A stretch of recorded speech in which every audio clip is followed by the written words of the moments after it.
Hello जी, क्या आप जानते हैं कि आटे और मैदे में हमारे लिए फ़ायदेमंद क्या होता है और हमें क्या खाना चाहिए।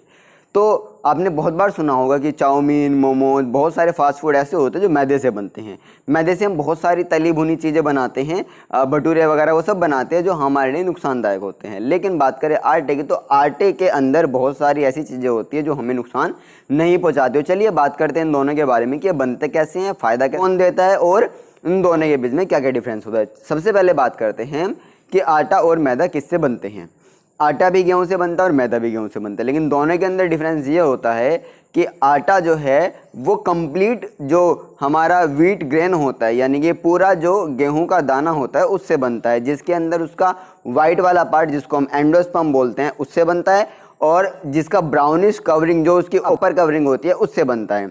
बात करते हैं मैदा, तो जो मैदा होता है वो सिर्फ एंडोस्पर्म से बनता है जो उसका वाइटिश पार्ट होता है। इसी वजह से आटे का रंग लिटिल बिट ब्राउनिश होता है और जो मैदा होता है उसका कलर प्योर वाइट कलर होता है। क्लियर है?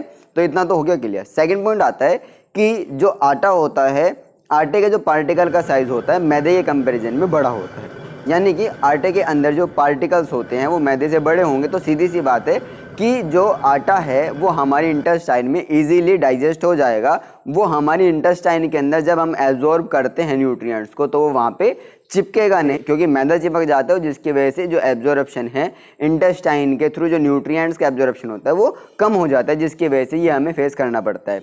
उसके बाद नेक्स्ट पॉइंट में बात करते हैं, जो आटा और मैदे के बीच में एक बहुत बड़ा डिफरेंस होता है वो होता है उनके अंदर न्यूट्रिएंट्स की अमाउंट। अब जो आटा होता है, आटे जो है वो बना होता है उसके गेहूं के अपर कवरिंग कोट के और उसका एंडोस्पर्म से। तो जो कोटिंग होती है व्हीट ग्रेन की, जो कोटिंग होती है, जो अपर कवरिंग होती है, उसके अंदर अच्छी अमाउंट में प्रेजेंट होते हैं फाइबर, और हमारी बॉडी के मसल्स वगैरह की ग्रोथ में भी वो हेल्प करते हैं। नेक्स्ट पॉइंट में बात करते हैं, ये जब मैदे के अंदर नहीं होता तो सीधी सी बात है कि मैदे के अंदर फाइबर्स भी नहीं होते। नेक्स्ट पॉइंट में बात करते हैं वाइटामिन। बहुत सारे वाइटामिन जो होती है वो आटे के अंदर होती है, और आटे के अंदर कहाँ, जो उसका कोट होता है, यानी कि जो व्हीट का कोट होता है उसके अंदर मिलते हैं, लेकिन वो मैदे में नहीं मिलते। क्यों? क्योंकि उसके अंदर वो कोट नहीं होती। बात करते हैं एंडोस्पर्म की, दोनों एंडोस्पर्म के अंदर अच्छी खासी अमाउंट में फैट होता है। फैट के साथ साथ अदर न्यूट्रिएंट्स भी होते हैं, लेकिन एज कम्पेयर टू आटा, आटे के अंदर ज़्यादा न्यूट्रिएंट्स होते हैं, मैदे के अंदर कम न्यूट्रिएंट्स होते हैं। ठीक है, तो मुझे लगता है आप समझ गए होंगे कि आटा और मैदा दोनों हमारे लिए यूज़फुल होते हैं, लेकिन सबसे ज़्यादा यूज़फुल क्या होता है? आटा होता है। इसलिए मैं रिकमेंड करता हूँ कि आप जो है ज़्यादातर आटे से बनी हुई चीज़ें खाइए। आप देखते होंगे बहुत सारे प्रोडक्ट आते हैं कि वो उन पर आता है लिखा हुआ कि ये आटे से बने हैं, तो इसीलिए हम बड़ी बड़ी कंपनियां और जो फूड प्रोडक्ट्स होते हैं उनमें वो आटे को ही नोट करते हैं कि आटे से बनी हुई चीज़ें खाइए, क्योंकि आटे को हम आसानी से डाइजेस्ट कर पाते हैं, हमारी बॉडी के अंदर एब्जॉर्ब अच्छी खासी अमाउंट में हो जाती है, उसके अंदर जो न्यूट्रिएंट्स होते हैं, और वो ईजी टू डाइजेस्ट होता है।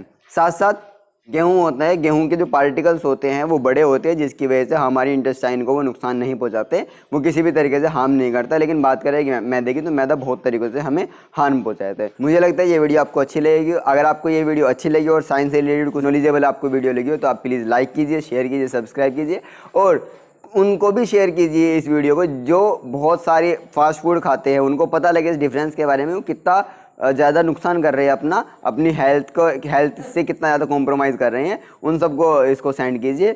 बाकी मिलते हैं नेक्स्ट वीडियो।